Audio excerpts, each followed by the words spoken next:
Howdy YouTube, Murphy Firearms Training here. Bought this Lee Loadoll 2. It's been, I don't know, several months back. Got into shotgun reloading. I knew it was an entry-level machine, but I've never let that stop me. Here's the load data that comes with the Lee Loadoll.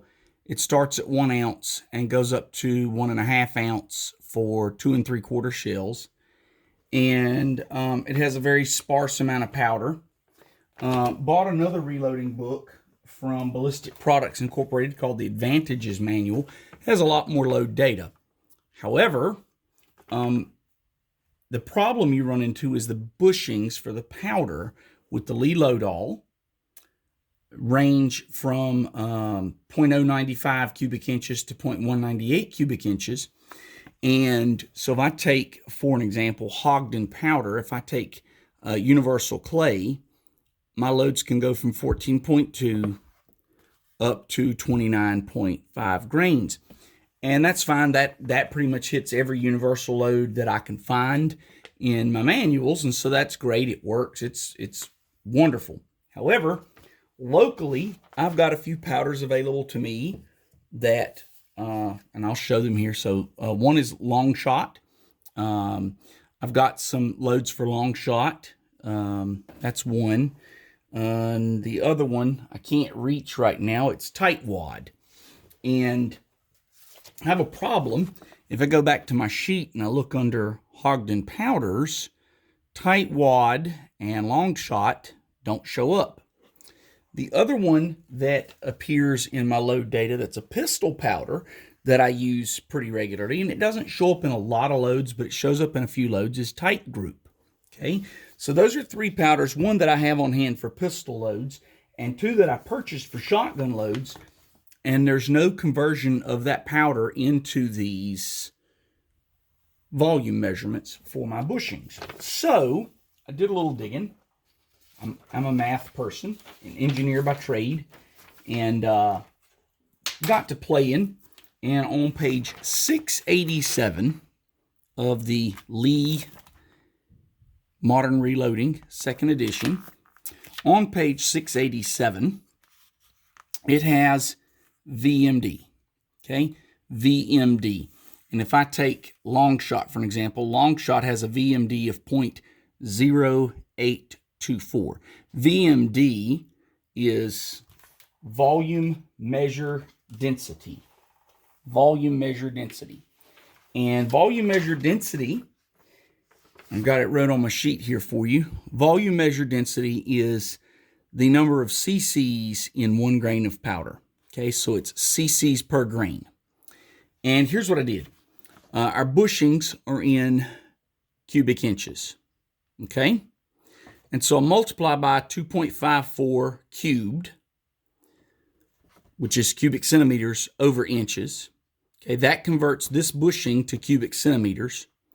And then you divide by VMD, which is cubic centimeters per grain.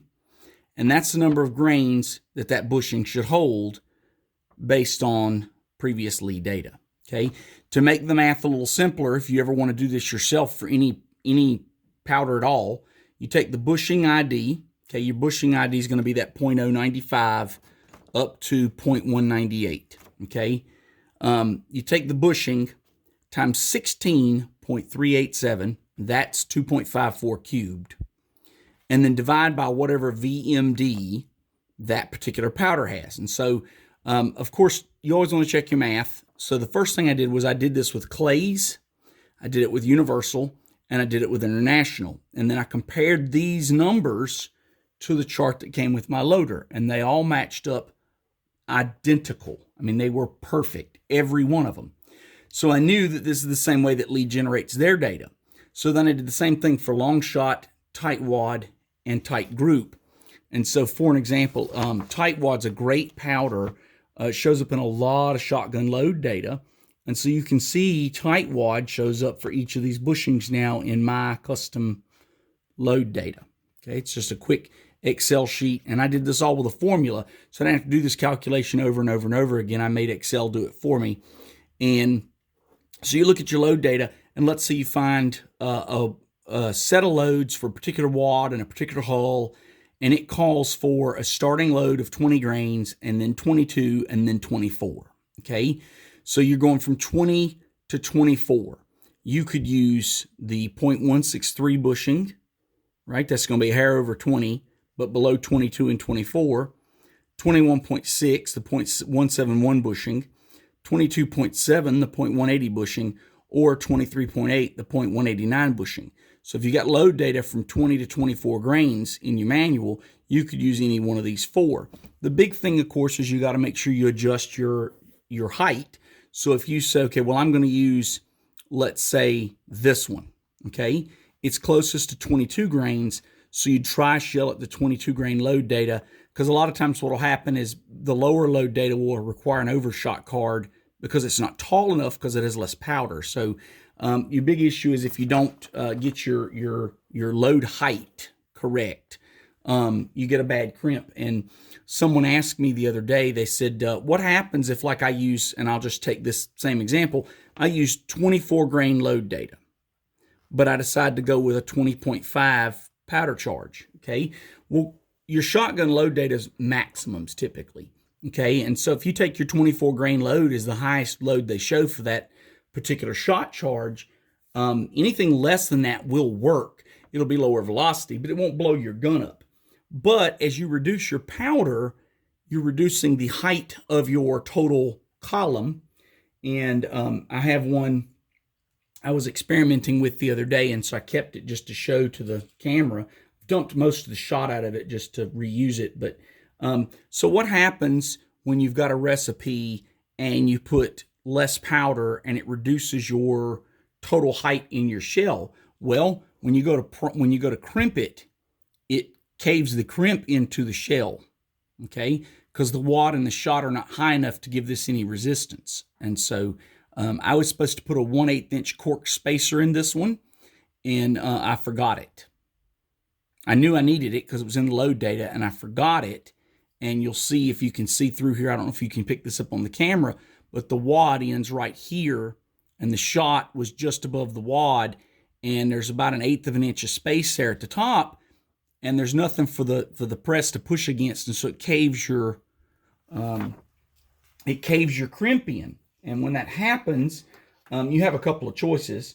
One is you just take this whole shell and you toss it. I'm too cheap for that. But that is one option. Option two is you take this shell that's been caved in and you take a screwdriver or something, a pocket knife, whatever. That screwdriver's too big. It's not going to work. So I can find a smaller screwdriver here. There we go. And you try and get under these crimps. There we go. And you pop this bad boy up. And once you get one or two up, the rest of them come pretty readily. And you just pop this thing up, okay? As crazy as it sounds. This plastic's pretty pliable. And so I can actually pop this up with this screwdriver, okay? So keep working it, keep working it, keep working it. I can actually pop this up, and then I just take my hand, just take my finger, and just kind of spread this open. Okay, now I can salvage the rest of the shot that's in there. Okay, so I can pour that out, put it back in the loader.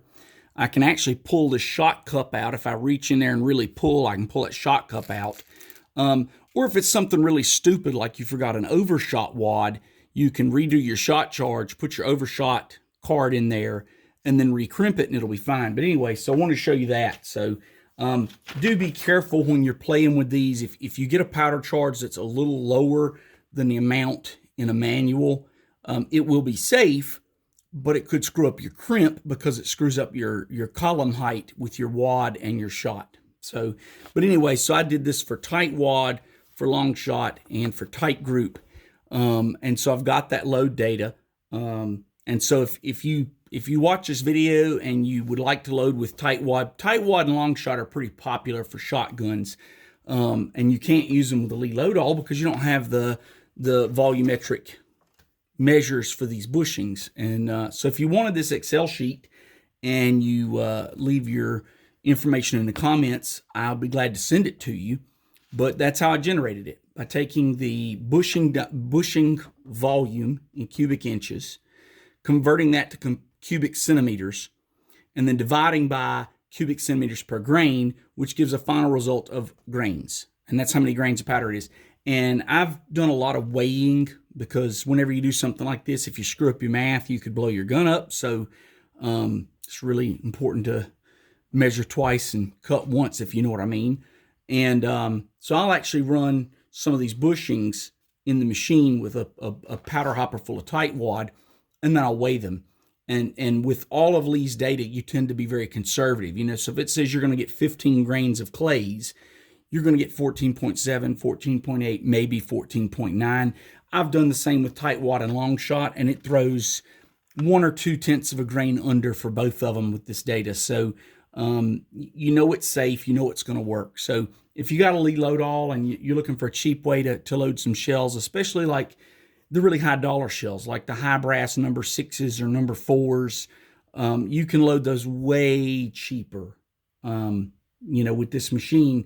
And if you spend $300, $400, $600 on a machine, you got to do a lot of shooting to get your money back. But I got this puppy for $55, and now I can use long shot, tight wad, tight group. And if I stumble across another powder that I want to use, I'll just add a column to my sheet. So anyway, that's kind of what I did, and I wanted to share that with you. And if you have any questions, leave them in the comments. And if you'd like a copy of this spreadsheet, just let me know, and I'll email it to you. And you guys have a great day, and thanks for watching.